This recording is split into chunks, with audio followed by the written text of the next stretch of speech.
was about to say, I was like, do I? Oh, I'm not.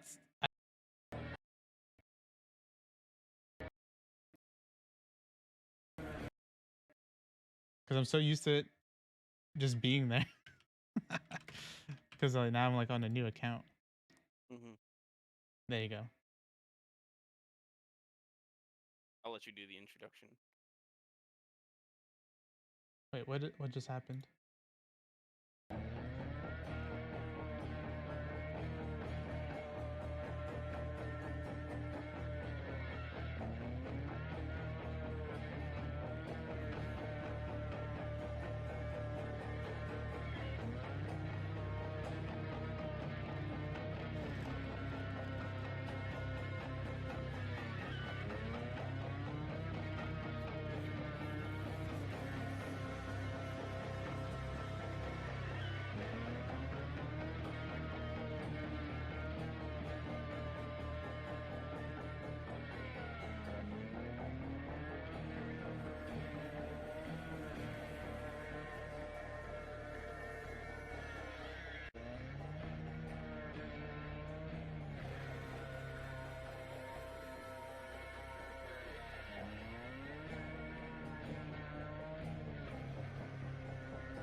Okay, so we'll do a short.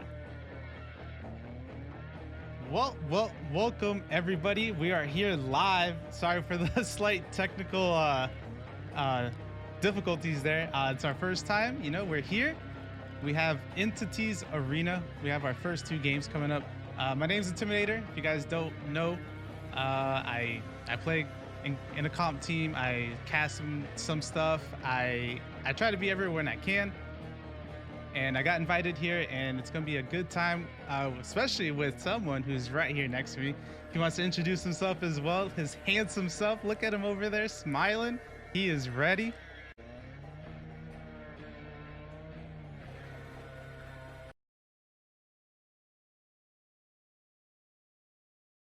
Captain Ford White's one locker. Run jumping around a couple teams here. I'm on Legacy now, but you might see me back in tournament soon. All right. So tell me about your time with in the comp scene. Well, I've been playing in the comp scene exclusively with Ford White's one locker up until this month for about a year and a few months.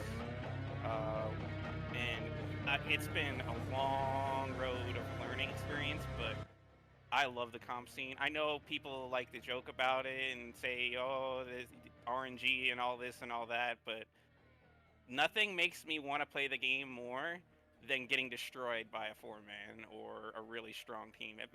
It doesn't make me want to play less. It makes me want to play more just to try to get better at the game because I love the challenge and the grind of this game. How about you? It's crazy how DVD is a very strong like competitive scene. I know we get a lot of backlash, but it's it's like that 10% Apple that are just they're the ones that get all the attention from everyone, but it doesn't show how we are actually. We're like I've met a lot of very nice, very cool people. I'm always hyped for competitive gameplay, especially when it's teammates that I know, and I know that they're very good at the game. And then when I see a team that comes out of the blue and they surprise me, I'm like, oh man, now I really want to know more about this team. I want to see how they do, how they progress, how they grow. It's I love the atmosphere. There's always that one or two that are like, but it doesn't show who we are and how we are as well. So we're a new league here that just started up, and I do want to thank all of you guys being here. Don't mind the technical difficulties. This is a different setup that from what we're used to. If there's anything that happens, you can always point it out, help us out. But it's gonna be a learning session for all of us. Definitely, but I'm really excited to watch this game we have today. We have 2 really strong teams today. I believe which team? What's it? Want to tell chat who we have today? We have Remedy. Remedy going against Mirage. So it's a team that I believe is, they're set for greatness here. We're playing on Wretched Shop first, and then we'll be playing on Cold Tower next.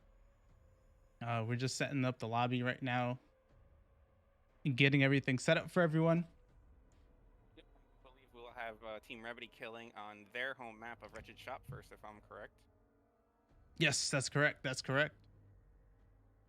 We'll have 2 rounds of killer on each side, and also let's not forget, for those of you that aren't familiar with who's Team Mirage, that is formerly Team Hex Girls, a team well known, I think, around the comp community. Definitely, both them and Remedy are really starting to pick up the last few months. I think they've gotten way better, both of them.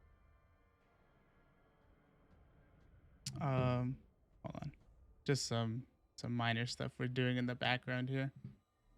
Just to give you, without trying to spoil, I can give you a little bit of lowdown about Mirage. I know them a little more than I know Team Remedy. I actually trialed for Team Mirage last month.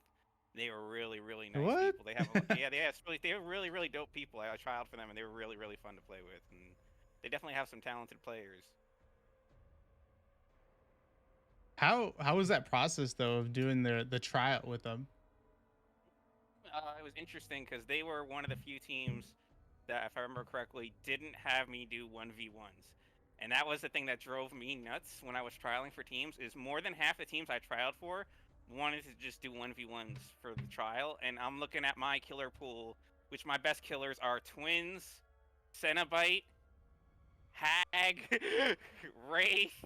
Like, Wraith's the only really killer that can kind of 1v1. Nobody wants to 1v1 a Twins or a Hag. That just doesn't make sense. You'll be 1v1ing Victor. Yeah, it's like, well, what's even the point? Like I could show you a 1v1 chase, but it's not going to show you much because all my killers are, like macro style, which you kind of more in-game knowledge and decision-making importance, and less just mechanics of a chase. Let me see here. No worries. And I believe you're still on Arctic Wolves, am I correct? Is that Arctic Wolves you're on? That's correct. Yeah, I play for Arctic Wolves in a different league, but I've been with them for a couple months now. I love the team. I love the squad, and it's basically like I was on an unofficial comp team beforehand with some friends, and I guess this one was like my real, kind of experience hopping into comp compared to before. Because when I first started comp, it was more about friends, just playing the game rather than like having experience in a way. So I was gonna say that reminded me of how I started in the comp scene when literally our 4 squad from Fort Dwight's original 4 squad came from a console Overwatch team that played in a really, really casual Dead by Daylight tournament and destroyed in it so bad that we're like, oh, we can handle this. Maybe we should do more comp DBD. Joined Vigo's court and we got humbled, but we know what? It drove some of us to want to become better players, and you still have me and Joker still playing on comp teams to this day trying to get better. What was the original lineup for Ford Dwight's One Locker, if you don't mind me asking? Actually, the original, I'll say 5 because okay. I gotta count the 5th man, because the 5th man was such a big part of us in the beginning. Was myself, Ragnarok, Alex, who was briefly on How Did We Get Here after he left Ford Dwight's One Locker. A player named Groheek, I don't know if you were around when he was around, and Joker, who you should also know. He stuck around for a long time, and he's on the Hookers, I believe, right now. Is it and then PlayStation Joker? Yeah. Okay. I was barely a killer main at that time. All I could play was Hillbilly, and not that good. But I've practiced a lot to get better since then. And our first killer main, and really helped us improve in the beginning, was Guildspire, who's very well known around the community. He actually started competitive DBD playing with us. That was his debut into the scene. I actually didn't know that. Yeah. He's a really good killer. Wait, on Reddit? Yeah, I posted a Reddit post trying to find players to recruit to the team that we just started, and he responded to it. That's how he got into the comp scene. That's crazy. Normally, it's like you see someone from like Discords, rarely Facebook, or just random pub games, or you just know them from another friend who knows another friend who knows another friend who's like, I'm looking for a team. That's that would have been the last place I would have guessed is Reddit. I mean, it worked. We introduced a great player to the community through doing it. At the time, I didn't really know how comp DVD worked, so I was trying literally anywhere I could post to try to find people and stuff like that.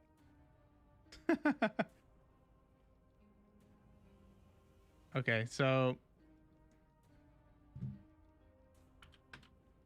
we finally have all the survivors in. Sorry for the long delay. But all right.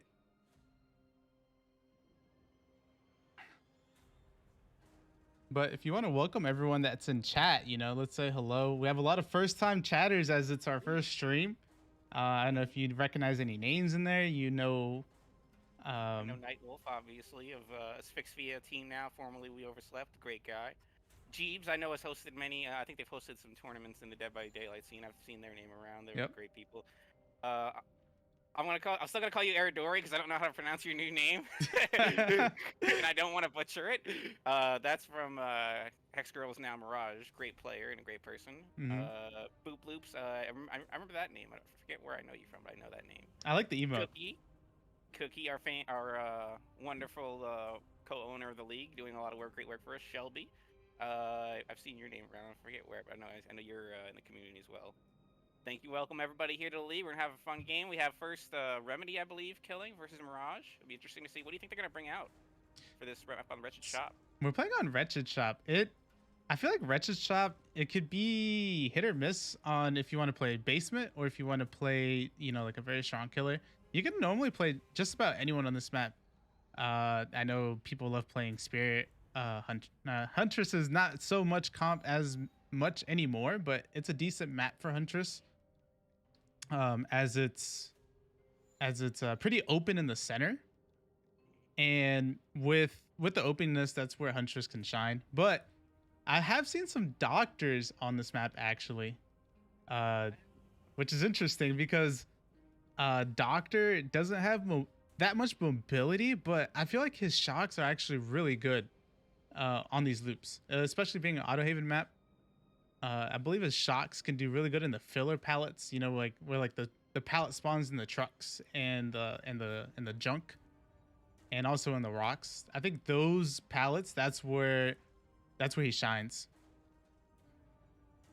I think one thing's for certain. I think these two teams we have going tonight are possibly two of the stronger teams we have in the entire league, maybe based on my opinion at least.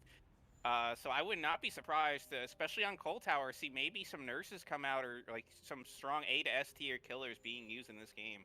I think neither team's going to underrate what the other team's going to be able to bring out. So I expect them to respect each other and probably bring out strong killers. But on Wretched Shop specifically, I think, as you said before, I think you mentioned Huntress. Huntress is a great pick. I also really like Deathslinger and Nemesis because there's a lot of objects on this map, a lot of loops in the middle areas that you could hit over with both Huntress, Deathslinger, and Nemesis. You actually said Nemesis. All right. I don't know how many people have been playing a lot of pub matches recently, but Nemesis is one of those killers that I've been seeing a lot, and I actually forgot about him being in comp. Actually, Nemesis is a pretty good point at that you said there because Nemi, I don't know, man. Nemi, especially with ping, I feel like Nemi's whips are a little bit weird. How it looks like it doesn't hit, but I feel like most of the time it hits. And with the free zombie pressure, it's kind of overwhelming, especially if they run like perks to help that, where zombies can push you off gens, can push you and start zoning you to different weird loops and pallets. So I think Nemesis would probably be a good pick here too. Sure. Definitely, I think I remember when Nemesis it doesn't hit like a Huntress hatchet hits. Yeah, I watched an Otstarva video there. He explained this perfectly. Picture 5 pool noodles stacked on top of each other, and as he swings, they move. And that's kind of how the hitbox works. Like, those like pool noodles you used to hit each other with when you were kids? Yeah. That's kind of how his whip works, if you can imagine that in your head, rather than the hatchet. But one thing about Nemesis, could we remember? I actually remember, funny enough, a game, Hex Girls. I believe it was in Vigo's Court or COTF. I forget which one. I think it was Vigo's Court.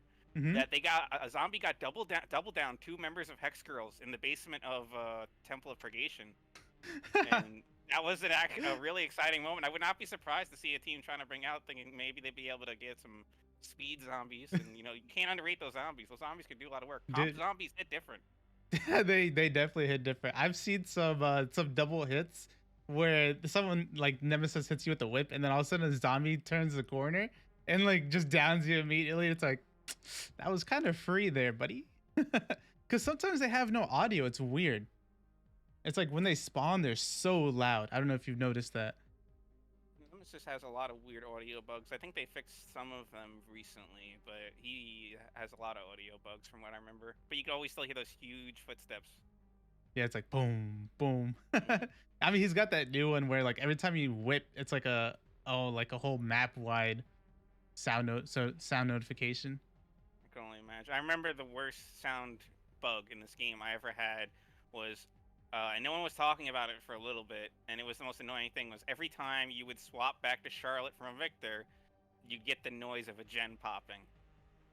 And it Oh, drove me crazy for like the month it was a bug. dude. Because I play a lot of twins, as most of y'all who know me know. So like every game I'm playing, I'm hearing ding, and I gotta look at the number every time. Like, was that actual gen? Dude, I totally forgot that was a bug. Oh my! I hated playing during that. That was one of the few times I hated DBD because it was driving me crazy. Especially, it drove every Twins man crazy. Oh my goodness. I totally forgot about that bug. I mean, Dead by Daylight is full of so many bugs. You just forget about them until someone says something.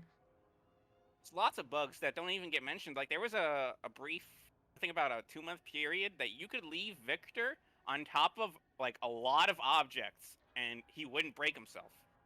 And they fixed it, but they didn't mention fixing it in the patch notes. And no one really ever mentioned that you could do it. But you basically could parkour off of like half the objects in the game and just leave Victor on him for like 2 months. What? Well, I guess they didn't say anything because no one really brought it up. I was like the only one who noticed. 'Cause I guess I was the only one who played Twins enough to notice. But like that little box in the corner by where in Shack where the pallet spawns right there, right next to Yes. the corner. Yeah. You used to be able to leave Victor on top of that. So if there was a ruin, you could leave him up top of there, and you can't kick him. Oh, and then you'll know if they're there. Like From the fun instinct. stuff like that. Like on top of every like pickup truck and all that, you could jump up on those and you wouldn't break. The tires you could jump on top of and you wouldn't break. It was really crazy. I was surprised no one really ever talked about it or noticed it. At least it seemed that way.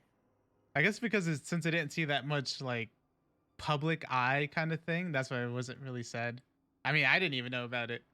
Well, it happened to me on accident. I was on Batum Preschool and I accidentally jumped on the back of a pickup truck, and I didn't break or anything. And I was like, "This is weird." And then I loaded up into custom lobbies and just started going to random apps and just realizing I could do it everywhere. Wait till right now, if you jump on the truck, it'll break. Oh no, they fixed it. They fixed it months Okay. ago. Okay. Because I remember reading, like if he's somewhere where you can't get to, he'll break. Right? He's supposed to. They fixed that. There was a time where you could do it. Gotta love I remember. DVD. Yeah. But we are in the tail end of the setup, so not too long from here. I know it's been a little while, so Are you but delay chat? so we'll see what pick we get here. If we get any that we picked or that we think we were gonna see, we'll see if we see it this game. Uh Nonetheless, even if it's any killer that we didn't see coming, it's gonna be a good game, especially from Remedy. If you guys know the killer, I'm not gonna make any spoilers just yet. You guys will see the name once we spawn in. Uh, Pretty well known killer, I would say. Everyone knows. That's the nice thing about comp is you see a lot of the same names around, and you have like a good like perception of how they are as a player and also as a person. And especially when you see someone that is playing, cheering, you want to cheer for them, you want to cheer for the other team or whoever But we'll be jumping into this lobby or actually into this game here. We've been in the lobby. We've been doing a lot of background stuff. It's our first week, so it is going to be a little bit longer than normal, but that's why we're here, right? Fill in the time in between the games and keep everyone entertained, and also just show everyone how cool we are, right? Of course, and let's see what we got going on here. All right, we're in. Oh, okay. We are actually in here. So We have the Trickster. Not a pick I was expecting, actually. well, I was kind of expecting some kind of a ranged killer that could hit over objects, but I honestly just forgot Trickster was a thing. So when I said Deathslinger, Huntress, and Nemesis, I think this could have applied. I just forgot he exists. I mean, we found our first chase almost immediately. Have a good amount of knives into him. Just not able to get past this rock here. Quentin's playing it pretty perfectly, being on the other side of the tree where the Trickster can't get to. So it looks like we're just going to drop chase, go find another survivor that we can throw some knives at. Looks like we do see Corrupt on the map. We do see the 3 generators in white. And we find our next survivor here. Yes, we do, but we'll chase him off this gen. Until he can get some situation going here. We found the ace out in the open. This is bad for him. This is going to be at least an injury here, if not a down. We see him running towards the main building. Oh, but he doesn't make any distance. He's caught right up in the open. This will be a pretty quick, early, decent fresh hook. We should see probably maybe a gen pop before this hook goes down. But we do see a slug opportunity. Could actually add some more pressure here. We see the gen's almost completed here. We don't see it regressing. So we know there's one perk not on the table here. Not able to get any knives into Nancy. Nancy doing a good job gaining distance there. But we find our Nia trying to get the pickup on the survivor here. But it looks like we are going to get some knives into her. She's one knife and we get it. We do get the injury. Oh, what a play with the firecracker. Actually saving her life there. That would have been disastrous there if that blind actually didn't go through. Yeah, if we have 2 men down right here in the beginning of the game right there, that would have been really disastrous. And they do manage to get the main gen completed during all this chaos, which is very strong for Mirage here.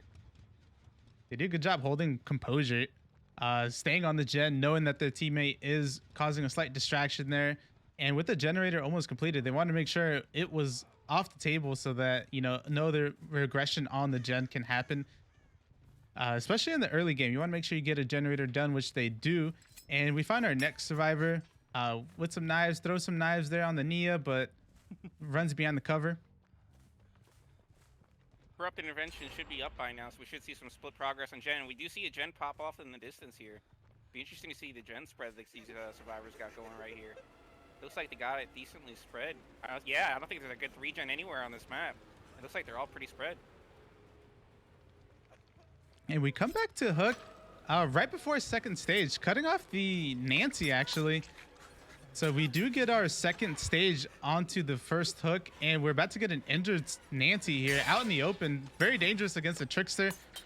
We get about half the knives. We get 2 more knives. We need 1 more. We do get the down on the Nancy.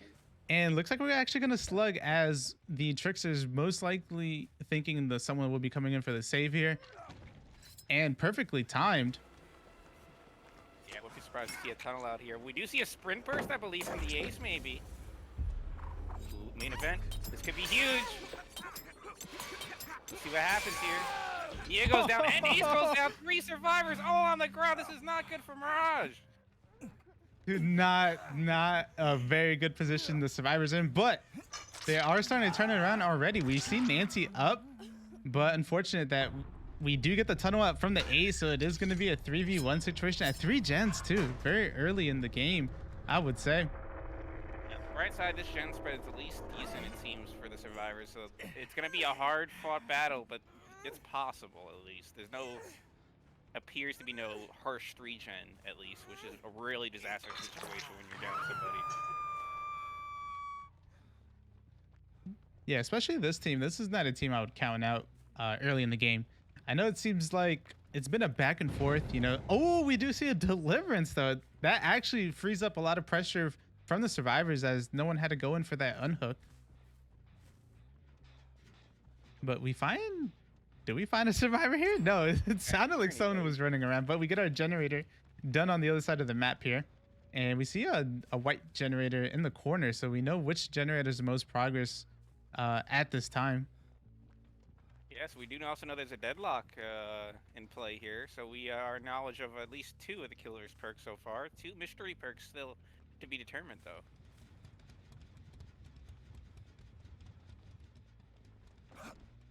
We're looking for our next survivor. I thought I heard some footsteps, was gonna say something, but didn't see any scratch marks.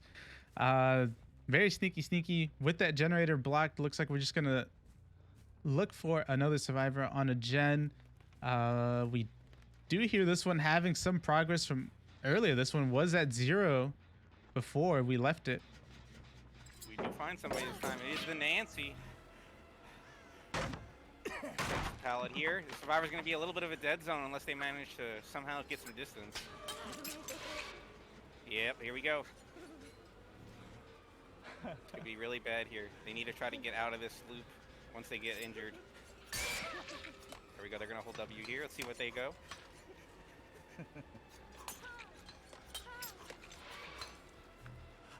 Jazzy with the knives, though, getting the down through the little cracks between the tree and rocks. Honestly, that's kind of impressive, as Trickster has a little sway in his throws. So very accurate with the knives, but we get a generator for that. That one was the one that was deadlocked earlier. So we do see our next generator that has the most progress. So a little bit more information on the killer side, at least knowing which generator has the most progress. So we're just going to go ahead and reset here.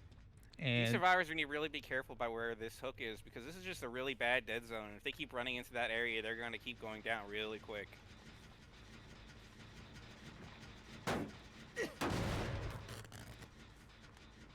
There's our Pop Goes the Weasel actually getting revealed there. So I'm going to regress that generator for 25%, and being basically a 2v1 at this moment with the survivor on the hook, being found here is very crucial for the survivors, but they get the save beforehand, and we see a broken status effect. So does that mean second win for the Nancy? I believe it would have to be, because actually no, I don't think, unless they really want to be a rebel and just deli in their teammate's face, that it has to be. Does get the down on the Nancy.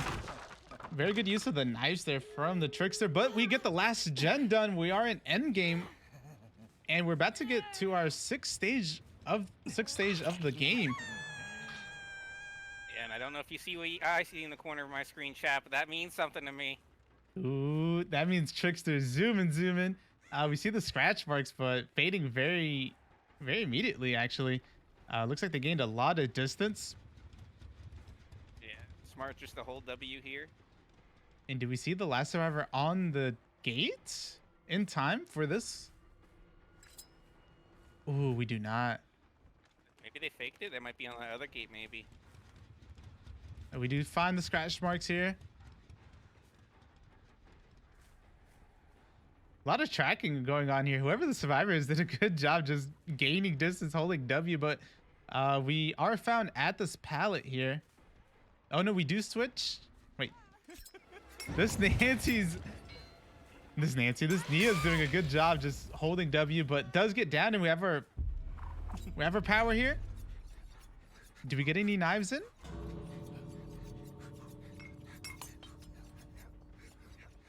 Ooh, just a couple tags with the Quentin, but Quentin was the healthy survivor there. So it looks like we're just gonna go back. A little ambitious there. Oh, whoa! Made me jump there for a second. Dude, I was not expecting that. Unbreakable there. Nia trying to jump scare chat here. Honestly, it would have been a good play if the Trickster didn't notice it and gained some distance. But with the gate being in the corner, the Trickster probably would have caught up, especially with Noah being active with the speed burst there.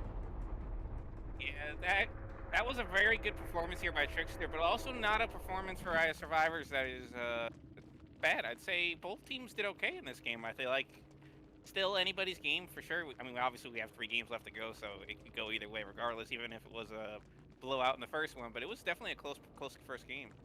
Yeah, I would definitely say with the beginning how it was, very back and forth.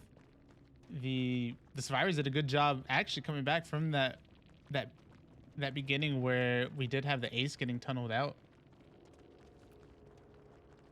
Yeah, that could have been really, really dangerous, especially when they had a 3-man down at one point early in the tunnel out. That could have gone really, really bad if that recovery hadn't happened. Oof.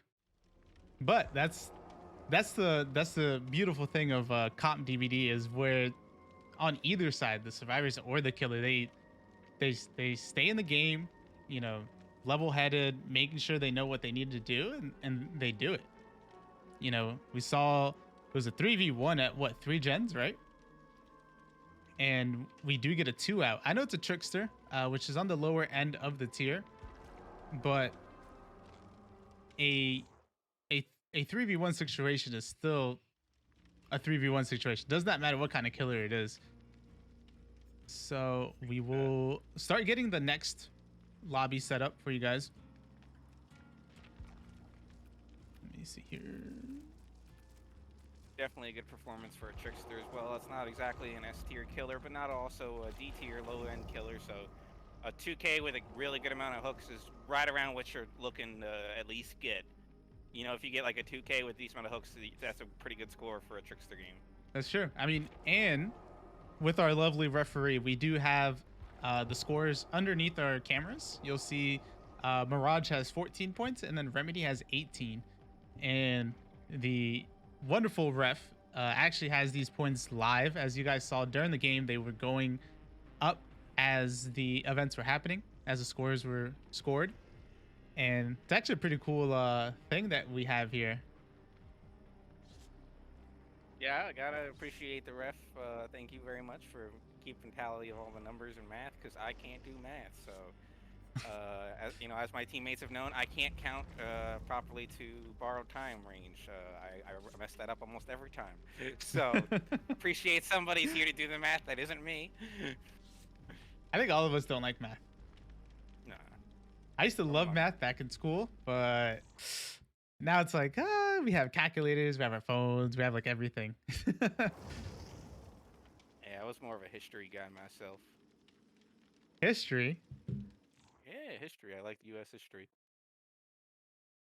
Give us a fun fact. Fun fact. Fun fact. Oh no. You're gonna make me remember that far back to school? I haven't been in school in more than 10 years. I'll Look put at it him. that way. Look at him. Look at him. Look at him. He's typing in Google real fast.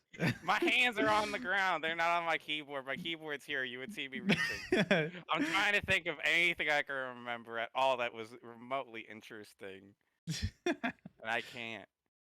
Oh man. But Gotta love the American education system. it's great, isn't it? I mean, Yeah. Look at us. I mean, it helped me play DVD.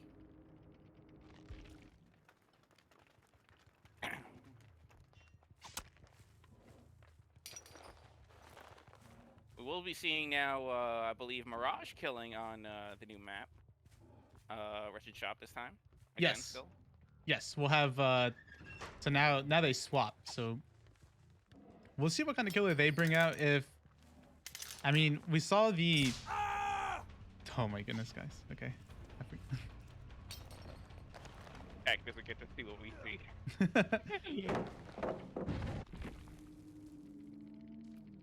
All right. That whole series of events was hilarious. There's so we're just doing our normal checks.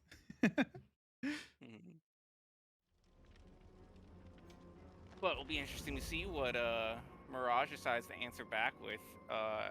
In addition to the range killers, another killer that's actually decent on this map is a killer I know very well, and that being Twins. Twins can actually do a good amount on this map, surprisingly. Actually, you can play Twins on any map, right? I'd say no. The biggest maps they tend to struggle on, but some of them work. The reason why I like this map for twins is there's a decent amount of dead zones, which if you can get a survivor out in the open and there's no object for them to hug around, it's usually a free down as long as you know what you're doing at all realistically. Uh, uh, and also, a lot of the loops in the middle, you can vault over those cars as Victor if you know if you can get the angle right. But you can get over the cars. Yeah, I did it in Vigo's preseason versus DKD. You could vault, like those like the loops where the cars are. You can go over them and hit people. Dang, I thought you would actually clip it and then you would get, you know, like body blocked by it. Hey, you're the twins, man. You're the twins, man. Not only can you go over objects in that same game, I vaulted over a survivor to down the person that they were body blocking for. What? Okay. Yeah, you can. I'm telling you, you can vault over. you can. If you know what you're doing and you know how the Victor works with angles and all that, you could do things that don't make sense. Hey, but I mean, once you become a main and, you know, expert at a killer, then you know how to start doing those things. Because I mean, what, like me, I rarely play killer, but I was like, there's no way I would even attempt to do that. Because it's like I would think in a very like straightforward way. It's like I chase someone and I hit him with Victor. I'm not gonna like, oh, I could jump over this, I could jump over the survivor. It's just like I'm just gonna go for it. Actually, talking of twins, did you see the PTV? I did, and Thoughts? While I am a little saddened that Toy Sword got the nerf it did. Mm-hmm. I don't think it does anything to make the twins not do what they already did just as good realistically, and I don't think the buffs they made to the add-ons obviously are relevant comp-wise. The Eerie Pendant one is nice because I love that add-on, but it's not realistic for comp, but it's like an interesting one. So I appreciate that buff. My favorite Twins add-on, which is only banned, is Silencing Cloth. I love Silencing Cloth. Oh no! It's so fun. It Please is don't. so fun to be jump scared, Charlotte. Oh my. I had one of those in a pub game before, and it was actually terrifying. But I don't want to play against that again. I used to love doing it on Hawkins. Another thing I like to do on Twins, for pubs to throw people off and just make them really upset because they don't see it coming, is to run Iron Maiden sometimes. Because sometimes healthy survivors that know what they're doing will run across the map and then jump in a locker and be like, ha, by the time you get here, I'm going to be out and running already. And I'm going to be like, okay, yeah, but now I'm going to be kind of close to you and you're going to be exposed. Yep. That's a nice strat for that, actually. Yeah, it's not really great for comp, but like if you're playing pubs and you want to have some fun against high MMR survivors, it's definitely something you can do. Half the time when I see survivors at high MMR going against twins, they actually don't even go in the locker. I feel like they forget about that aspect because they think if you go in the locker, you're automatically just gonna get grabbed. So it's like, I don't know. They're it's like, hard for me to tell.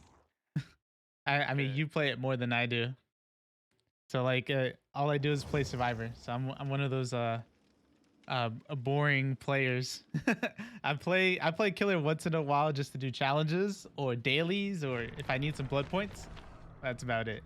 So any comp killer that plays out there, I hand it to him because I feel like that's stressful. It can be because you feel like you're on your own out there. You don't have in the game teammates. It's all on you to make sure you're on top of your game and playing correctly.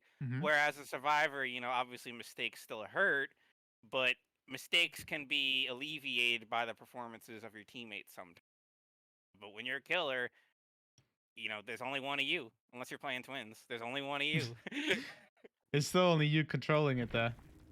True. All right, let's check everything. Everything looks almighty okay here. So, you ready for this next round? Let's hop into it. See who Mirage brings out here. And we do see the Blight. Did we see a Blight very early in the season here? Finding our first survivor. So we're on our first chase. Not able to get the first hit though, but looks like we are out in the open, so we do get the hit, and we see a totem hanging there from the Zarina. Zarina able to find it, so it's most likely going to be calmed that it is there. And with one perk already revealed, which is the corrupt intervention, we get our first down very quickly in the shack. Not able to make the pallet. So we got our first hook before any generators pop, before corrupt is finished. So pretty strong start for the blight here. Yeah, we do also see that survivor running off the gen. Until we heard that hex pop, at least in the background, we did in fact see that gen regressing. So it'll be interesting to see if that was I saw the ruin regressing it, but I don't know if that was ruin that got cleansed or what the situation there was. We also do see a compound 21 involved, and we see that aura there. And we get the down. The aura reading is actually very strong on blight. It's somewhat of a meta switch that's happened recently, where instead of double speed, you see a lot of compound. Just the information is vital. It helps with loops, helps with finding survivors hiding behind walls. We don't see anyone from there, so it looks like we just go back to the hook, and we're gonna kick this generator here. And we do apply pop goes the weasel to the generator, so regressing at 25% even more. There's 3 of the killer's perks revealed. Still 1 mystery perk that I don't believe we've seen yet. We do see a camp to progression here, possibly. Oh, we do see the last perk, and indeed is a Tinker. It looks like we're just going to sit by the hook, confirm this second stage, as it is very close to it. And we have some gen regression on these 2 gens, so it looks like the blight is comfortable with letting that generator go in the distance there. So it's a pretty good trade-off, I would say. You know, 1 gen for 2 stages very early in the game. We'll see the blight rush off, probably trying to push somebody off a gen. Immediately finds another survivor. Let's see if they can get a hit here. Ooh, just a little bit too short on that slam there. They do get the M1 after. Yep, Nancy giving the M1 there, but looks like we don't commit. We're actually coming back to the hook. Ooh, actually cutting off the savior, but does get into the pallet, getting the unhook right before death, actually. And we see Tinker proccing for a second time this game. And we're just going to commit for the tunnel, actually, looks like. Ooh, into a borrowed time. Borrowed time perfectly there. Vaulting the window, forcing the hit. Yeah, survivor very lucky there that the blight didn't get his stacks back enough to get to rush and block the window before they got there. That could have been disastrous. We'll see chase around shack here. God pallet is down. Bang Min, I believe, here on Death Hook's going to need to be very careful. Sorry, not the Fang Min, Serena's on Death Hook, right? Yeah, this is the, should be the Fang Min. Yeah. Yep, it is the Fang Min. One more rush. Does get to down. Dude, very patient from the blight there, actually doing another bounce there, waiting it out. And looks like we're going to get hooked in the basement, but she is dead on hook. And there she goes. Looks like about the same position in a way, you can say. You know, 3v1 at 3 gens. About what I was going to say too, except Blight doesn't have a main event to down all 3 people at once with. Be interesting to see how this Blight tries to capitalize on their early kill. Yeah, I believe the mobility of blight is a trade-off from main event. Able to pressure gens at very quick speed, as this Tinkerer procs here, so we know this generator has a lot of progress. Able to catch the survivor, does get the tag. Another Tinkerer off in the distance. These survivors are not messing around on gens. I think the blight is feeling the pressure here. God pallet could be down. There's a tag through the window. Oh my. Another Tinker. Oh, I think that was the gen that he kicked. Yes. That's why it tinkered again. Okay. I was about to have a heart attack. So they got another Gen 99? But we see the, you know, the instant run back on the gen when it got pop goes the weasel as well. It's unfortunate they weren't able to finish that because now it will get regressed a bit. So, Hook here. yeah, pretty fast save here. Into the Nancy. So we see another tag with the hit. Looks like we're not going to commit as it's going to Shack. And we have this generator with a lot of progress on it. Ooh, does miss the Jane there. No swing, but we come back. We have one more rush, it looks possibly. Wow. Oof. Very good moves from the Jane there. Yeah, that was incredible. The bait to drop there, and they just stood up on the hill saying goodbye to the Blight as the Blight runs off in the distance. Ooh, God, patience. Patience is a virtue. Does give up the M1, but wasted a good amount of time at that pallet. You know, every little second helps. Woo! Dead Art. Oh, such a good perk. Extends the chase into this jungle gym, drops the pallet immediately, and this chase got extended by a long time. Does not make it to the pallet though. Blight speed does overcome that. So we do get the down. No Tinker proc yet, so the Blight has some breath of fresh air here. Has some time to hook and go ahead and try and apply this pop goes the weasel to the correct generator, whichever one has the most progress, hopefully. Yeah, interesting to see. I was surprised I didn't see a double Tinker proc there. That's what I was expecting as that hook was happening, but not yet. I do hear survivor. Gets the hit through the pallet. Very unfortunate for the Zarina here. Gives up the M1, or not the M1, but the power very early. Lithe actually giving her distance. Does she make it to the... Oh my goodness. Tastes the hit at the window. It gets down, but we do see the unhook. Still no Tinkerer proc. Yeah, these survivors, maybe they're like, I think they maybe left the generator to at least one in that like 60 to 75% zone so that they can maybe double up on it or toolbox it or something maybe. That's what I think they might have going on a couple of these. Oh, saw a survivor with compound. It is the Nancy. The compound value. So we go ahead and chase Nancy here, already injured. Trying to hug tuck the truck, but unfortunate. A lot of hitboxes going on there. And looks like we're just going to drop chase for the Tinker Gen, waiting for our rushers to come back before we can catch up. This may be a very close one as it's on the other side of the hill. Oh. Yeah, I don't think they're going to make it. If they stuck the Gen, I don't think they're going to make it. Does slide off the wall there. They did not stick the Gen.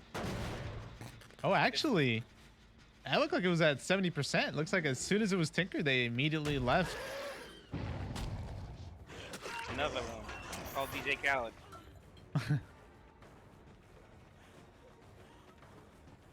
So we're back. Yep, we're back here. We're just running the corner of the map, but with the Tinker Gen, it is going to go off. Trying to wait out that DH. Very patient from the Blight there. Blight here slugging for the 4K, and the survivors do manage to get that Gen, and that is really important because you're in a situation where it's looking like it's going to be either a 1 out or a no out, and you know what? Every point counts. You know, you got to make sure you get as much as you can get sometimes. Yeah, securing points, especially early in the matches, are crucial as it can make a huge difference for the other games. And yes, we do see the second down, so it looks like we are going to be seeing a 4K here unless an Unbreakable comes into play. Breakable or a hatch closed adrenaline or something. I think that's the only way. I don't think we're going to have an Unbreakable. We could see it. I don't think we saw a deli during the game yet, have we? We have not. So we may see a Deliverance proc here. Interesting. Would have been very unfortunate if the Nancy was the one with Deliverance, as she was the first one hooked. So she can use it if she has it, because if she was the last one, then she would not be able to use Deliverance. They're very smart, though. You know, there's no reason for them to move anywhere. We're just Jazzy, I'm sure, crawling, hoping that they're the hatch god and they're gonna know where it's gonna spawn. But we're just admiring the scenery here as the Blight's showing us their favorite tree, it looks like. Nice view of the Survivor on the hook here. This must be what Leatherface means constantly see. Oh, we We do see the deli. Oh, oof. there she goes. Unfortunate. DS. Oh, we do see a DS. Deli DS coming in clutch. Looks like we're just gonna extend the chase here. The Blight must be very confident in themselves because I would have waited. Then again, you want to make sure you have time to find Jazzy before they bleed out. You don't want them to bleed out and you can't find them, you know? Yes, that is a good point. If Jazzy's crawled out somewhere to a part of the map where the Blight won't check, that'd actually be huge if we see a bleed out here. And this map is pretty big, so she could have crawled to a lot of different places. There's not a lot of time left on that bar. We might see a bleed out. But is this where Compound? Does Compound work on down survivors? I don't know. I don't play enough Blight, but I would imagine it would. So that could be a very good use there. You know, bouncing certain parts of the edge map, seeing if you see any aura readings. Yeah, being that barbecue works on down survivors, I don't imagine you would. Oh no! Oh, Rest in peace, or Jane here. very good attempt. We see the bar at like 20%. So that was very close to bleeding out. But looks like it's looking like a 4K here. Good job from the Blight keeping, you know, their you know, being stable, being level headed, as you know, a lot of Tinkerer procs happen that game, a lot of good chases happen that game, and sticking to your guns, you know, and making sure you know what you have to do. And the Blight went ahead and did it. We see the 4K going on here, and our points are updated. See what the score is now. Ooh, that is a sizable lead starting to build here for Mirage, but it's still not over. We still have 2 games to play, so that's a lead that can easily be came back from. You just gotta. This next game is gonna be key for Mirage. You need to put up a good score here.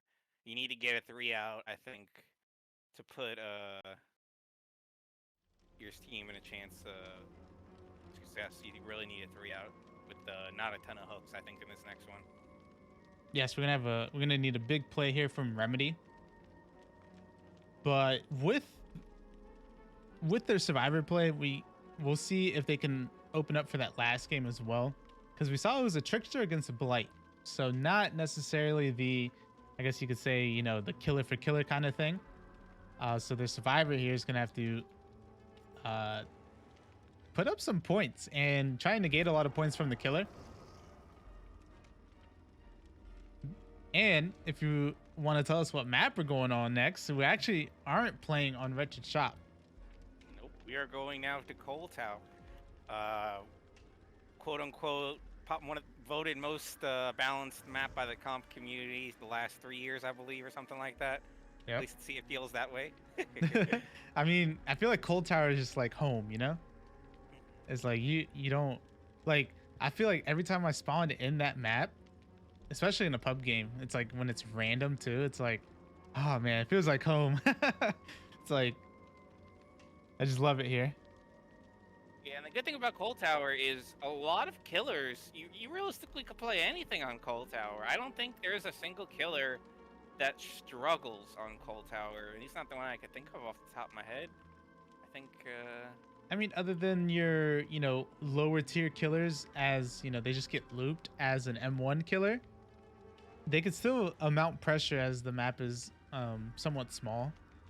And the 3-gens, especially on like the main side, you know, you normally have a 3-gen on that side. You have like 1 gen on each side of main and also the one inside main.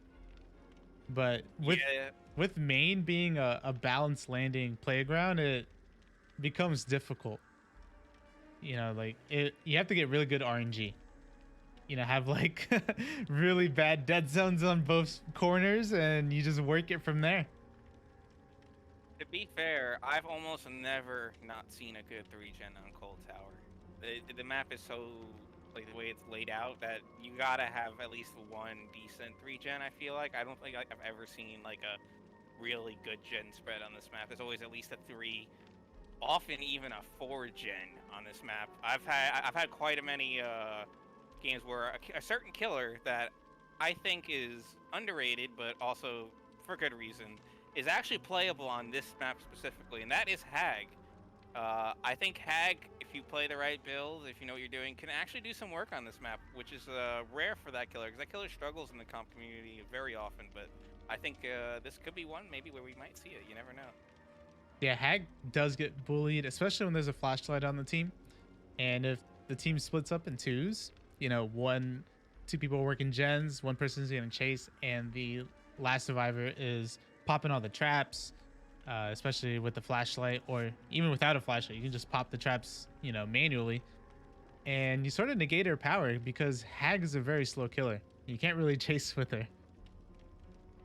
But the beauty of Hag on this map, though, is if you can find the right set of traps that get that down and carry that survivor into the 3-gen, it's really strong, because you could just patrol gens and still camp that hook so well as Hag, and it's can be really annoying, especially if you manage to get the person with the flashlight on the hook. It is deadly. Yeah, they can't run up to the hook and start, you know, disabling all the traps with the flashlight since they're on there. But you know, you never know what we'll see out here. This, like I said, this is a map even a lot of the weaker tier killers are quote unquote playable on. So I've seen Freddy on this map too. Freddy's interesting. I'm curious why a lot of people like Freddy on this map, because I feel like you would want Freddy on a map where his teleportation would be more valuable. But I guess you could use it as a mind game teleport, maybe, you know, like fake teleport a lot, and then all of a sudden you teleport to the gen as the survivor's running towards it, and then they think you're gonna fake it like you will every time, but then all of a sudden they're right in your face. You know? Yep. And also the TNL walls where you just set up pools. You can start slowing them down, especially in main. You can, if depending on the window setup, you can slow them down where they get medium vaults instead of the fast vault. So most of the stronger loops become, you know, like they're not like weak loops, but at least they're manageable with Freddy. And especially being a smaller map, the teleportation becomes stronger on smaller maps. I know on bigger maps it makes it manageable, but on smaller maps it makes them stronger. But we're gonna hop in and see which killer they actually decided to bring in here. Okay, so it is a Demogorgon, so not a Hag, but killer kind of looks like Hag a little bit, maybe. It's a beefed up Hag, I would say. A taller Hag. This is like Hag's, you know, final form kind of thing. So the difference though with demo, we actually see, you know, you don't see the same setup. We saw one random portal there. Oh, trying to actually do a mind game, but looks like Nancy just doubles back very early. So giving the very early M1. Demogorgon is actually one of my favorite killers to watch. The shred ability is something that can be very mastered and very useful.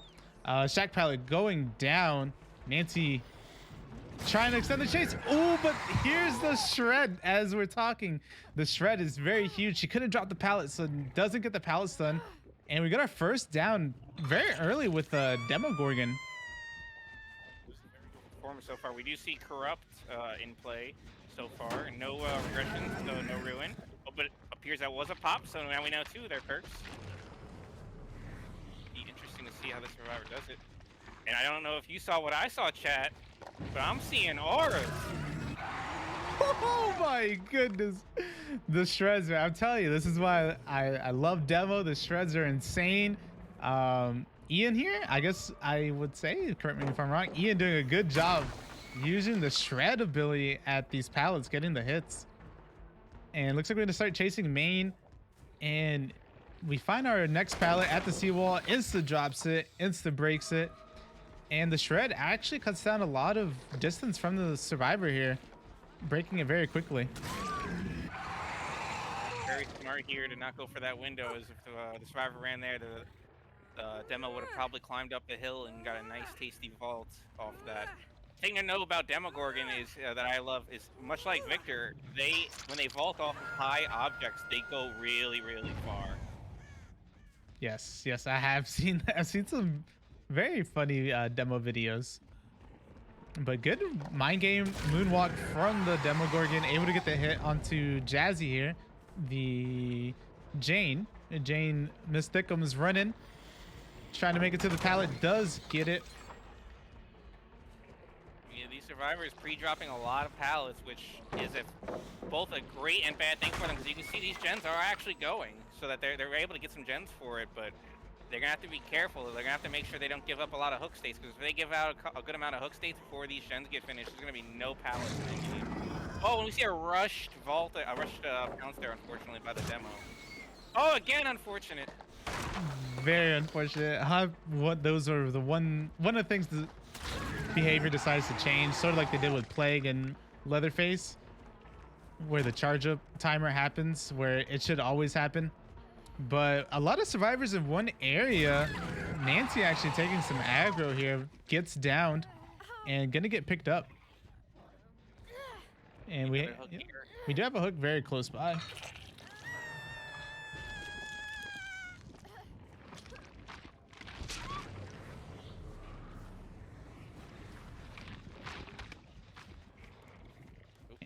The Demogorgon using the add-on very efficiently, seeing the auras of the survivors. It's a very good information perk. It could be sort of treated like a barbecue, finding which survivors on which generators and which one's doing what, and instantly gets into a chase because of it. You saw that the first time they used the portal, and they saw about, I think, 2 to 3 survivors when they went through that teleporter. We do see the body block coming out here. Successful, gets the hit. See if we can catch up to this arena here.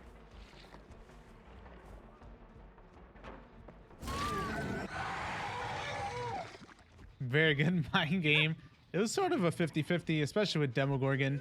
Vaults are not your friend here. Very scary to vault against a Demogorgon. But looks like we get hook stage number 4 of this game and 2 generators completed. So Demo putting a lot of pressure on these survivors. We do see a good amount of gen progress on these gens, and this isn't a terrible situation for our survivors to be in. Also, it's while not a bad score so far for a demo, it's also not terrible for the survivors either. This can easily turn into a 3-man. Yeah, we see them attacking this generator in the center. If you see what I see, we see that gen in the middle is sort of the 3-gen of both sides in a way. This is like the enabler. We have 2 gens on the main side and we have 2 gens on the shack side here. Oh, we do see the survivor coming for the rescue here with the aura. It's a good value out of this add-on. Oh, well, we do see 2 survivors coming. Will they be able to get a grab? Will they get the rescue? Let's see. Oh, it's very close. Does get the grab, but we see the Claudette going down there. Jane did not take a hit there. But with the generator completed, we're down to 2 more. Trying to make it to the pallet. They barely made it. No Pocos there, actually getting the hit and the stun. Here comes the... Oh no, not quick enough though. Unfortunate. It should be a tunnel out unless we see a DS or something. Nope. Oh, no DS. And that will be a survivor out, but there's only 2 gens left, and I guarantee you at least one of them is close to popping right now. But we do know one of Demo's perks, which is Pop Goes the Weasel here, which regresses this generator by 25%. It's a huge 25%, as that generator had looked like about 70% on it. I think the Claudette looked like they were injured. Well, maybe they're running towards main shack here. Bet that main coal tower gen's ready to pop right about now. So we're back at shack. No pallet, so not much to work with here. Actually gonna moonwalk this, but Claudette does a good path here to make it to the vault here in the pallet. No, in the pallet, in the jungle gym. Good movement from the Claudette.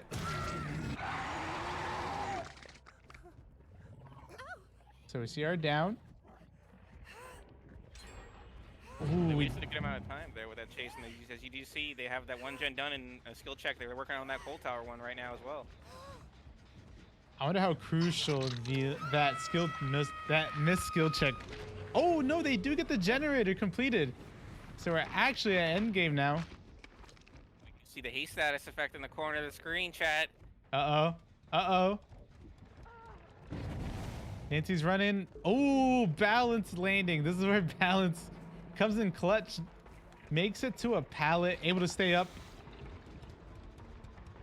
So it looks like we're looping around this. Ooh, but does go for the M1. Gets the NOED applied onto Nancy. So now these survivors do know that NOED is active. Oh, Was that a skill check, or was that no, we do have no way out. So no way out, NOED. And with no way out having 3 stacks, that adds what, about 48 seconds to the gate before you can even start working on it. We see the scratch marks. Looks like they're running way to the other side of the map, away from the gates. And looks like Demo wants no business of it. Yeah, smart by them. They want to make sure that totem doesn't go away. Oh, but now they know where both of them are. Oh no, this isn't good. Oh, this could end badly.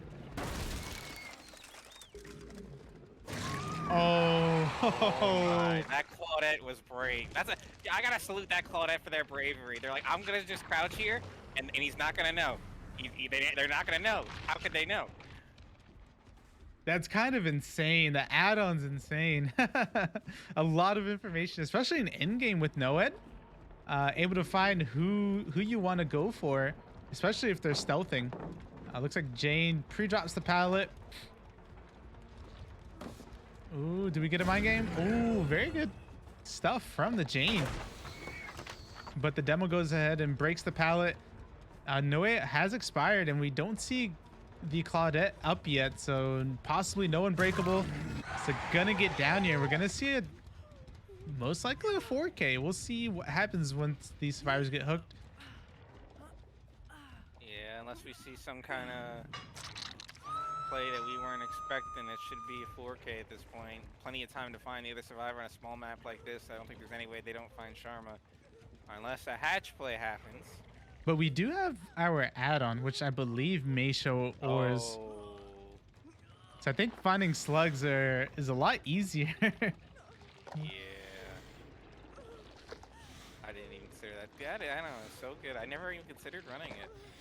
Even though that it was. Same. It's the meta always shifts. I've been seeing this add-on very recently, actually. I've only seen it like twice, because normally everyone runs the Barb's glasses and the brown add-on. You know, from You're trying to show us some parkour skills, some hardcore parkour.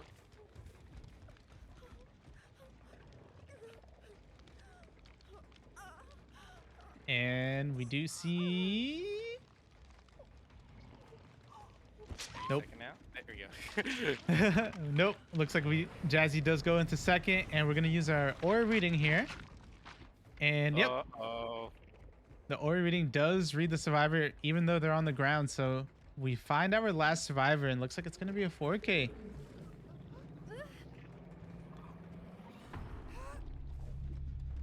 Appears it will be. There's a hook right here.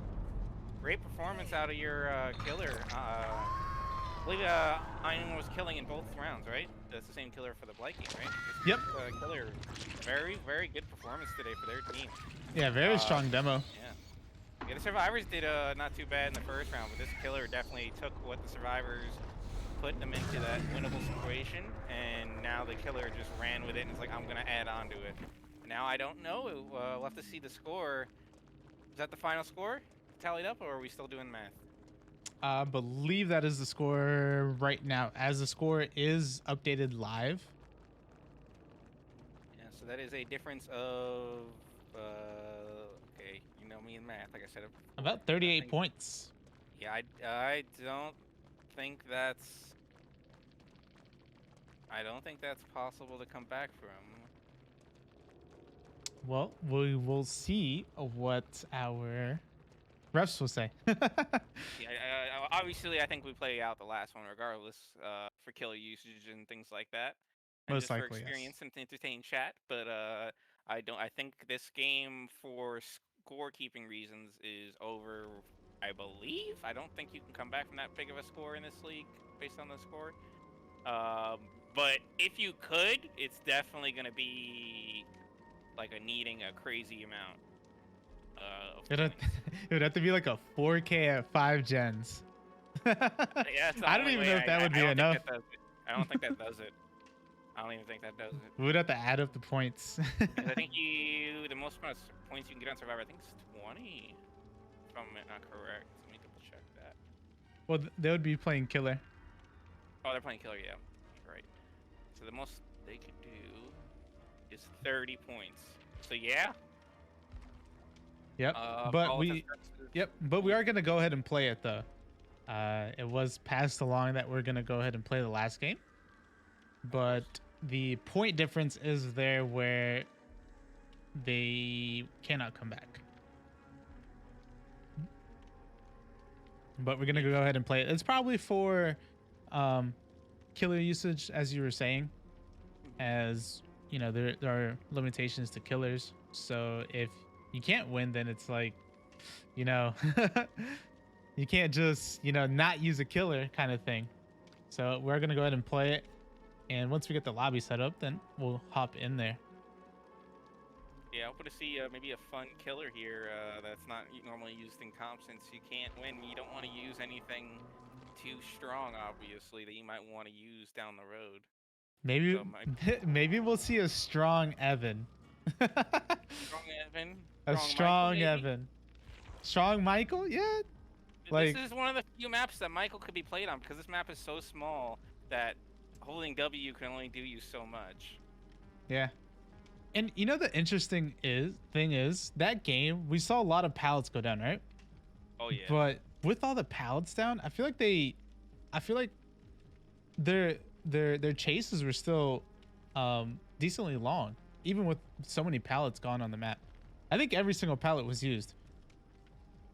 Yeah, I think that just came down to the demo got enough amount of hooks throughout the game to capitalize off of no way out to seal the deal, as is the meta right now for M1 killers. I almost never see an M1 killer in comp these days not bring no way out unless they need a 4K before all the gens are done. That's the only way I don't see that these days. I feel like it's the standard. Like even on like, I've seen no way out on things like Huntress. Like it's that good right now in this meta.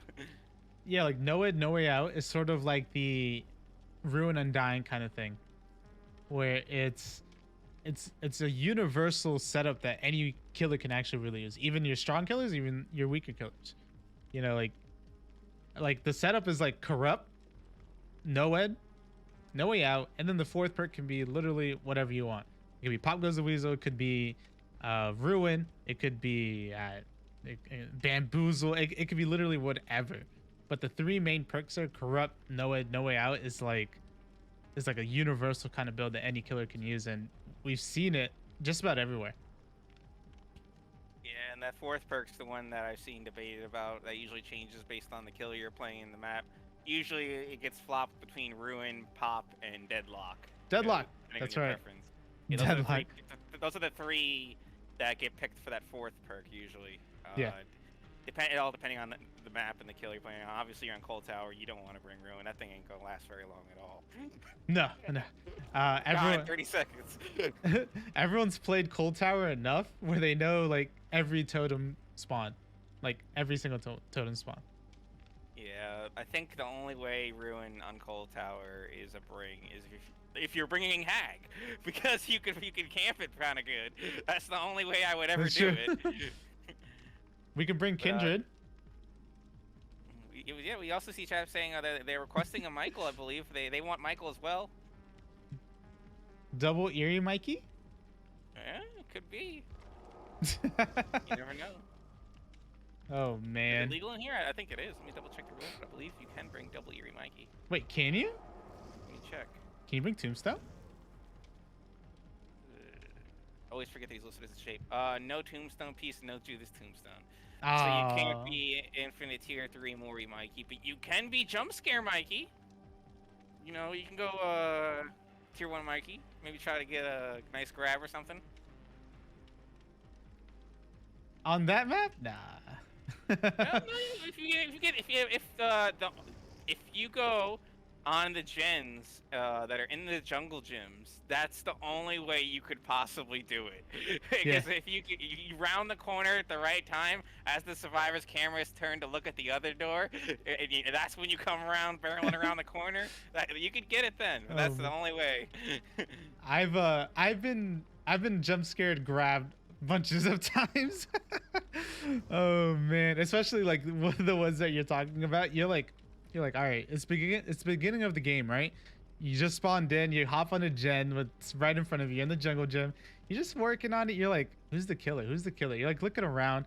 All of a sudden, you check one side, you look the other way, and as soon as you start checking back the other side, then you get grabbed. You're like, I literally just checked that. And you weren't even there. Do you get grabbed? Do you get?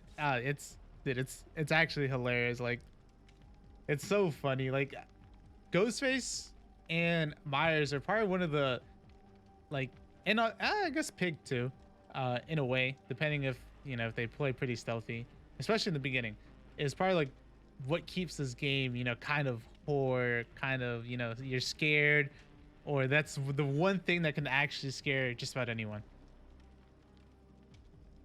like being Well, jump scared. I think one thing that scares survivors these days, not these days, but in the past, was their dead hard not working. But Oh. behavior fixed that for them.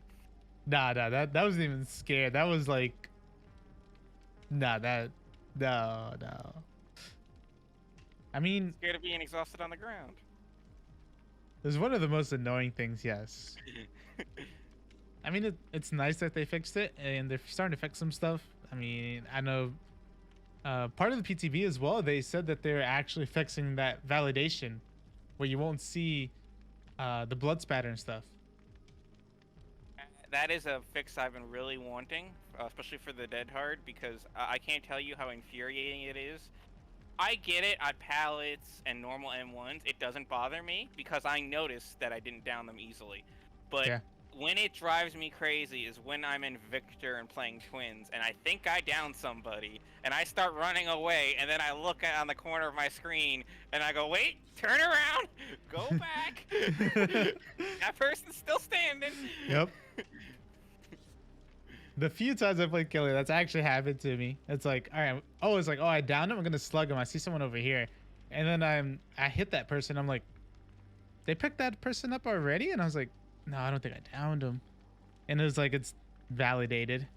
It's like instant. I was like, no. It's like that feedback was just the worst.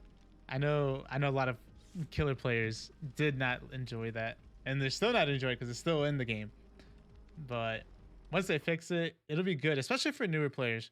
It's I wonder how newer players feel like too, where you hit someone, a blood spatter, and they scream, but they don't get downed. Yeah, I think it can throw them off a little bit, especially when they're starting to learn. that's gotta not feel good for them. But so we're playing Cold Tower. It's got to be a Mimi killer, correct? I mean, it doesn't have to. They might bring something, that's like not needed, but in case they want to like show up a good practice or performance, like a doctor or a clown or one of those killers that isn't necessarily the bottom of the bottom per se, Mm-hmm. and has some usage, but you know, not something that you're gonna need. Billy is another one you could see. You never know. Dude, I love Billies. If we see Everybody a loves Billy Billy. here, I mean, it's Cold Tower though, but if we see a Billy here, that'll be actually insane. So like the chainsaws and Demogorgon are like my two favorite to watch. I mean, you can talk about S tier killers too, like Blight, but for like entertainment, I feel like those three killers are the most entertaining, I would say, personally.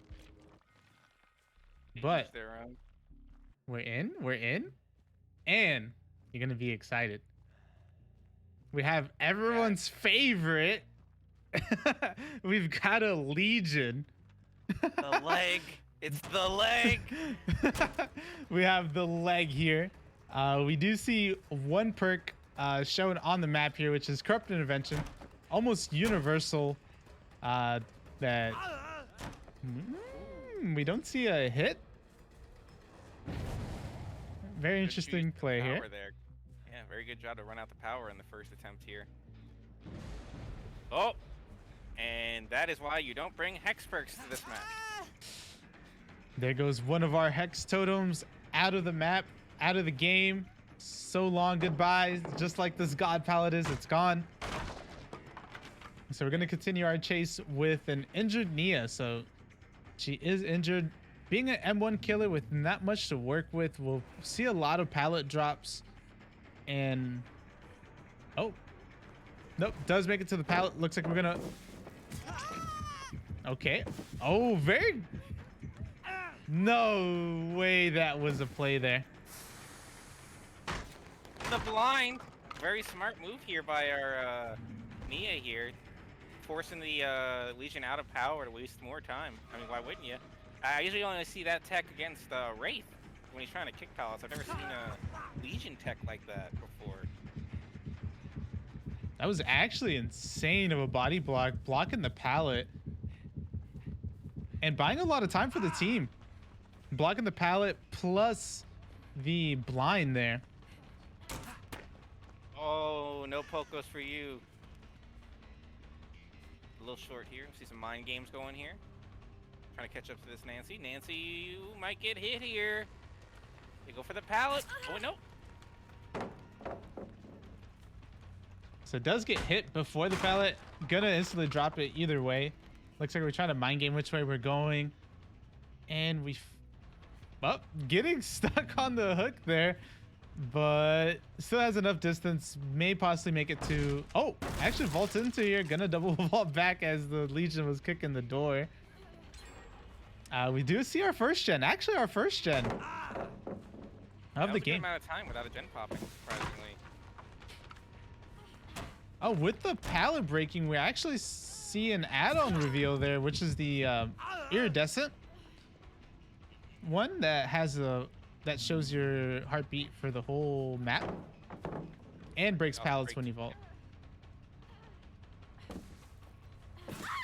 Ooh, and a good mind game here by our Legion. They'll be able to put their first hookup right here, and their power should be almost back by the time they get that hook on there. They should be able to run off and check one of these gens.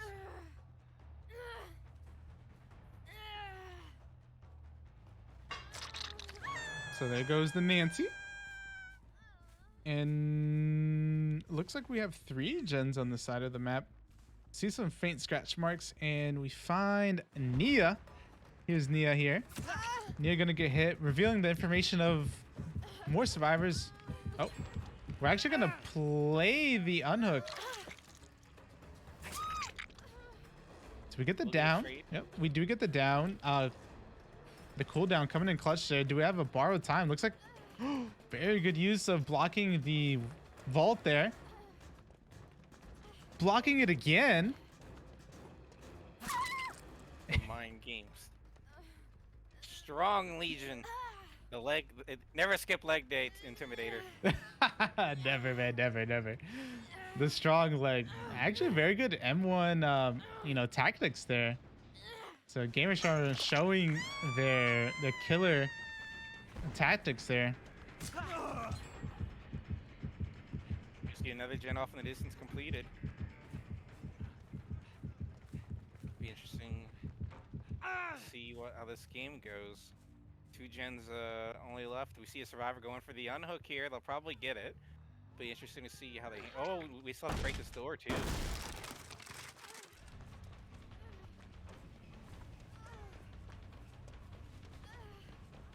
Gonna try and commit to this tunnel, but Dead Hard's to the pallet. I don't believe we saw Dead Hard earlier, did we? I don't think we did either. Trying to body block it, but Nancy didn't have any collision there as she was just hit.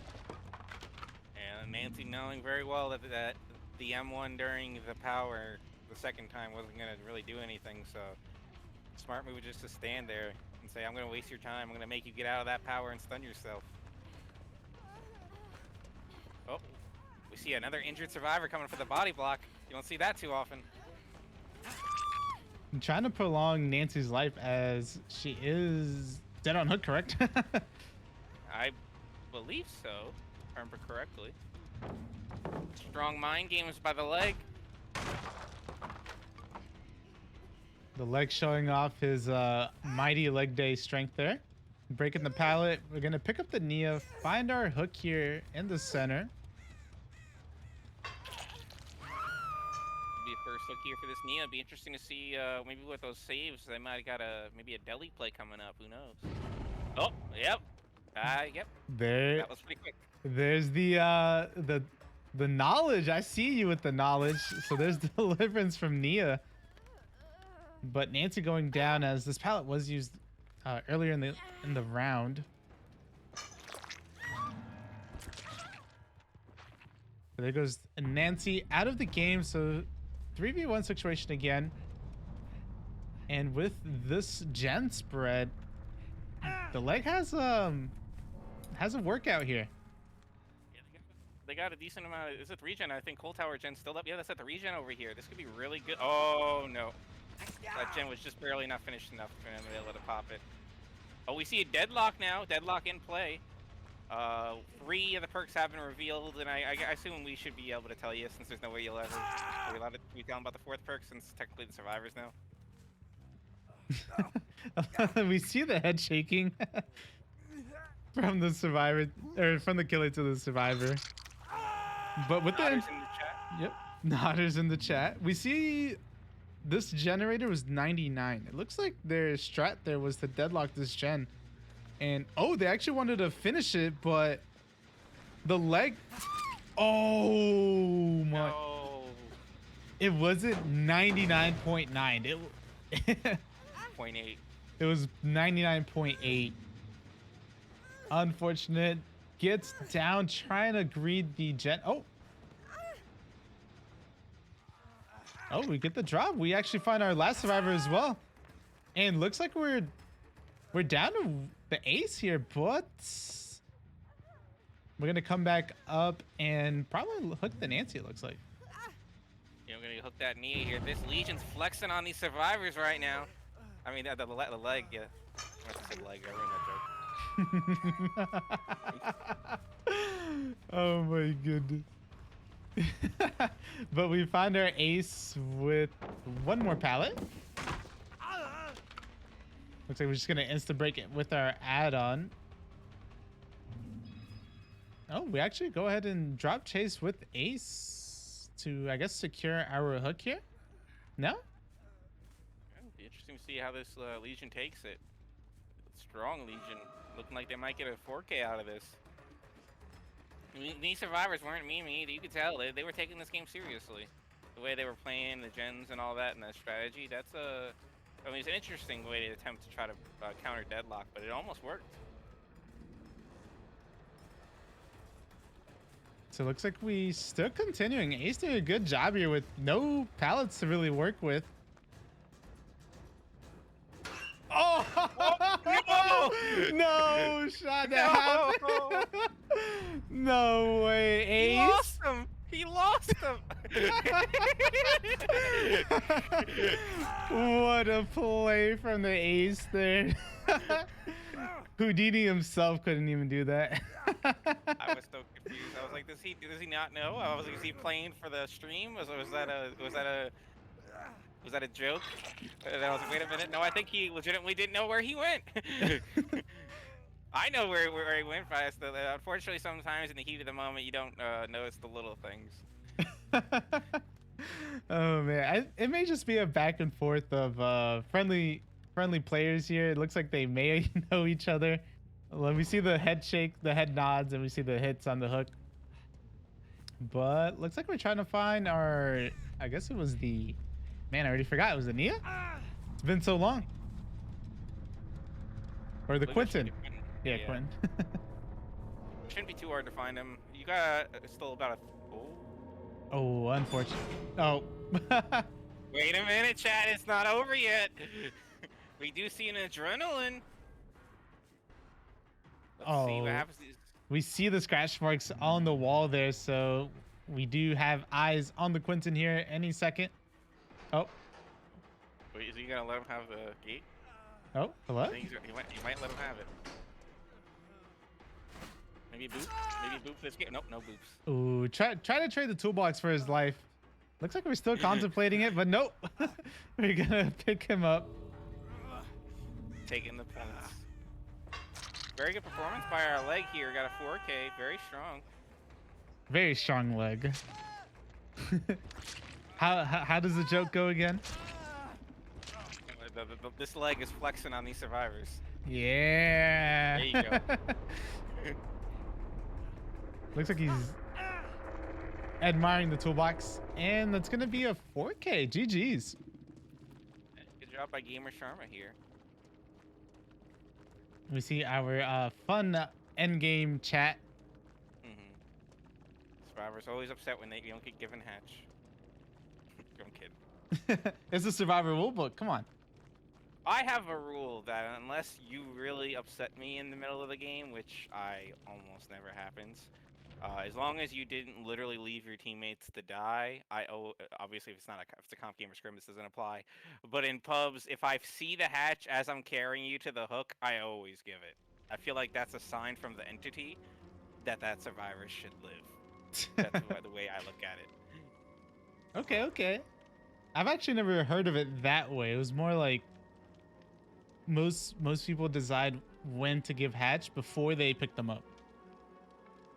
Sometimes we'll just go out of my way to give hatch if I think the survivor performed really well and I don't want to kill them for whatever reason. But a lot of times if I'm like, okay, I want to kill this person and I'm carrying them and I'm walking by the hatch, unless I'm feeling really evil, it just feels wrong to not drop them on it. Unless and I'm a twins mate, so you know I like feeling evil.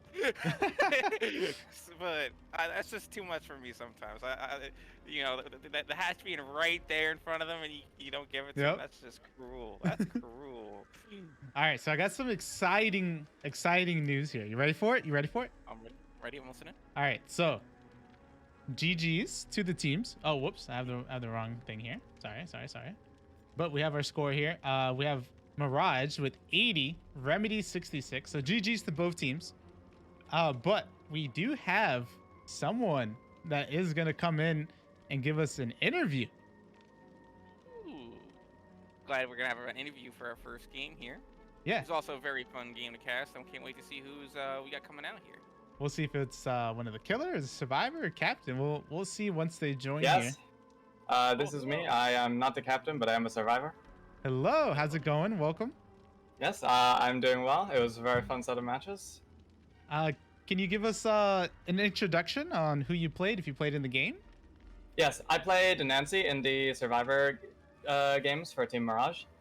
I am a pretty new player to competitive, so you probably don't know my name. And what is your name?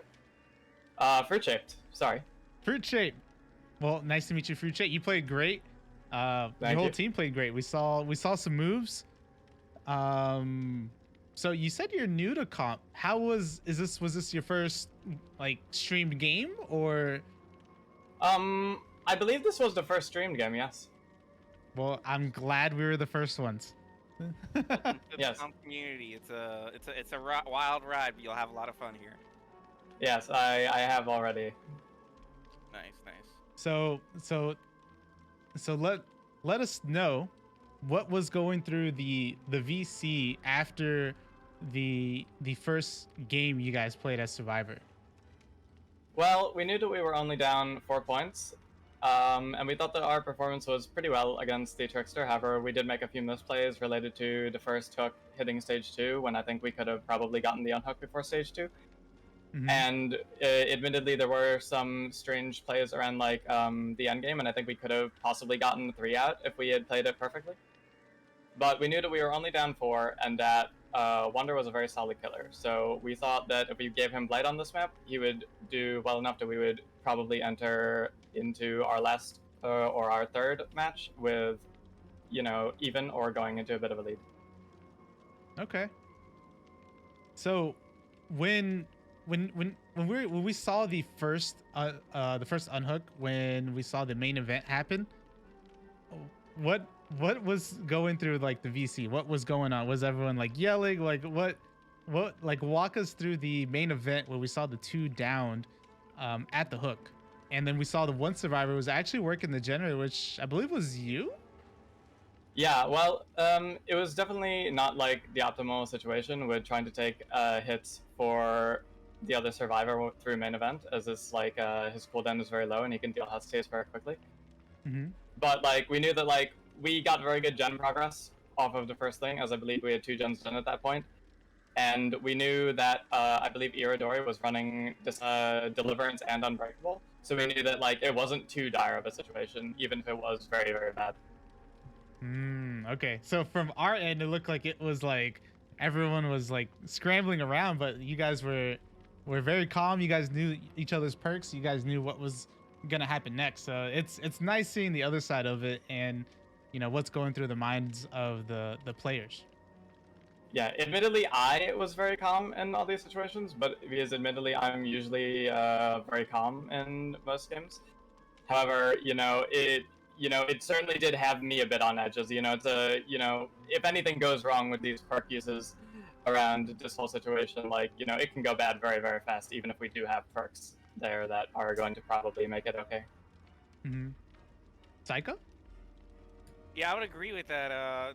You had although you were down, you weren't down by very much after that first game, so you were able to quickly bring that back from some good killer performances. I knew that for a Trickster, I felt like the score the Trickster got was fairly good for what you want to do in a Trickster game, especially with 2 strong teams. 2K with a good amount of stages is fairly good for Trickster, I feel. But you also didn't give up a ton of hooks with a 3K or anything like that, so the game was still very close. And then when you had that Blight game roll out, that just set the pace for the rest of the day, I feel like.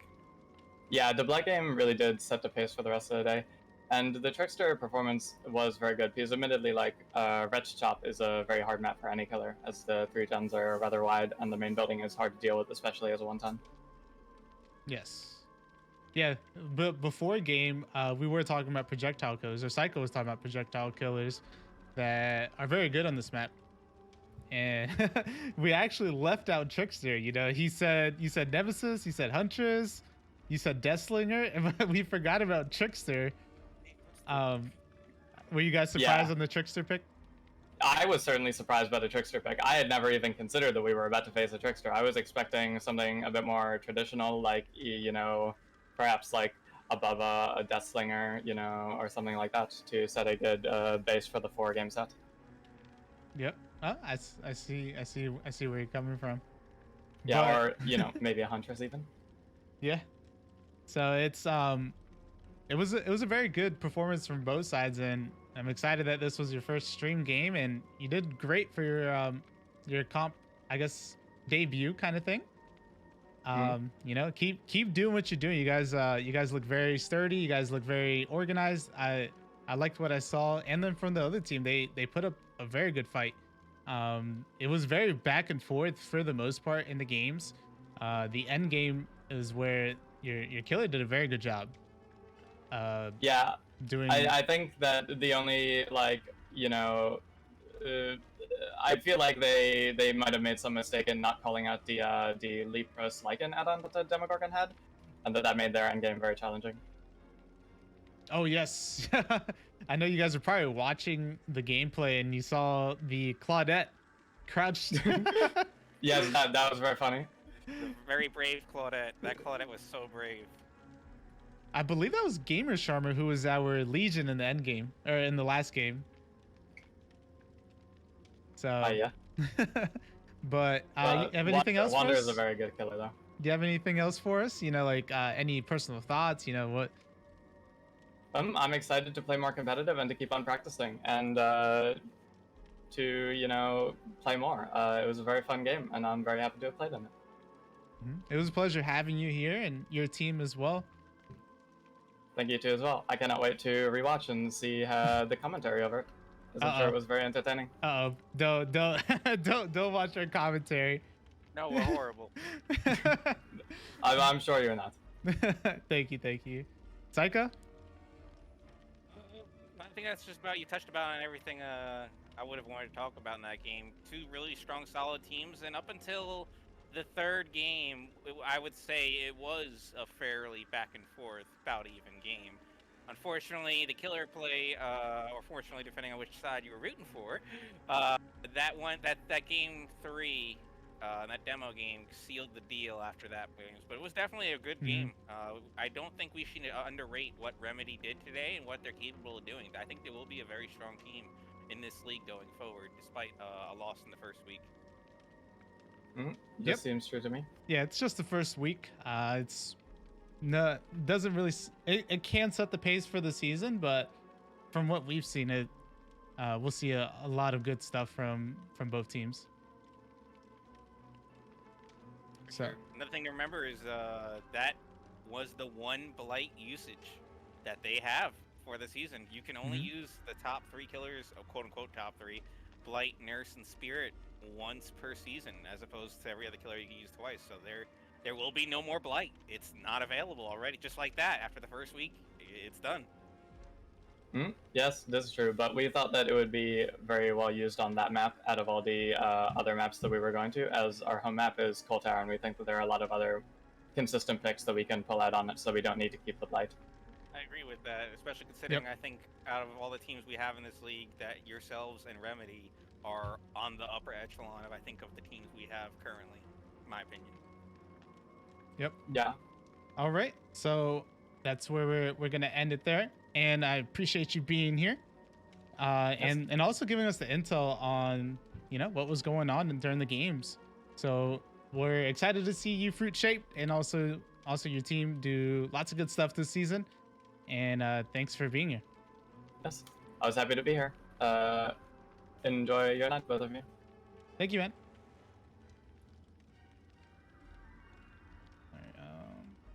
All right.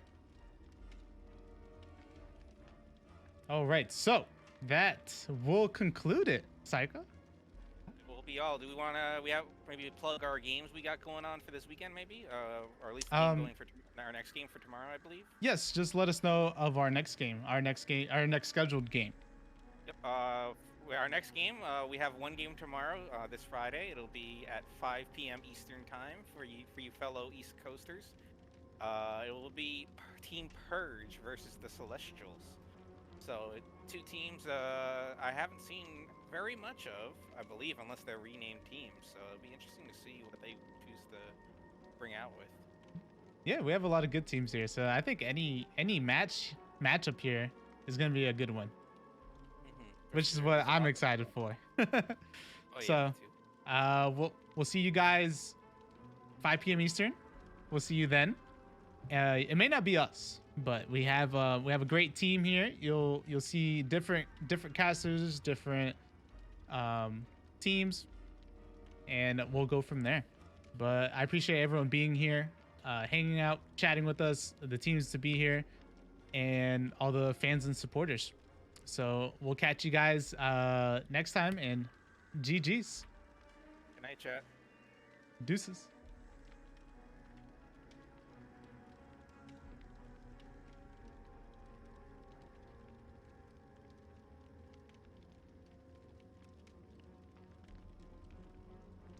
Oh, I should have mentioned who you were rating.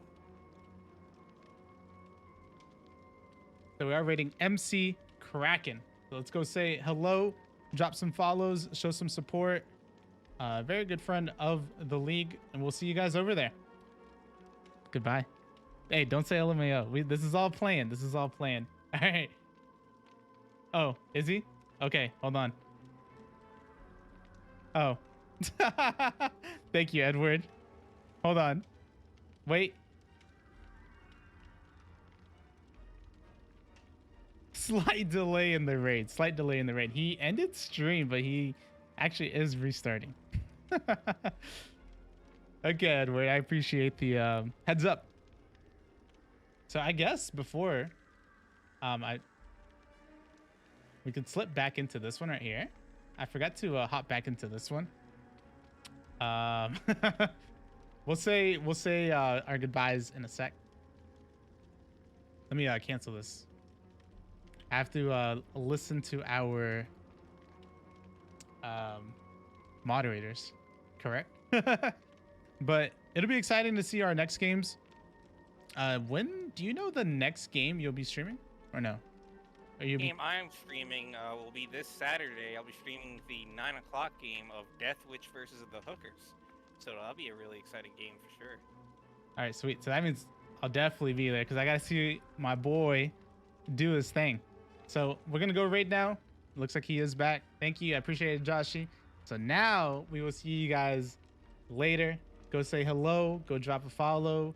MC's a very cool guy. He has Dia Hype. So if you guys want to go see Dia Hype live, he's got it. We'll see you guys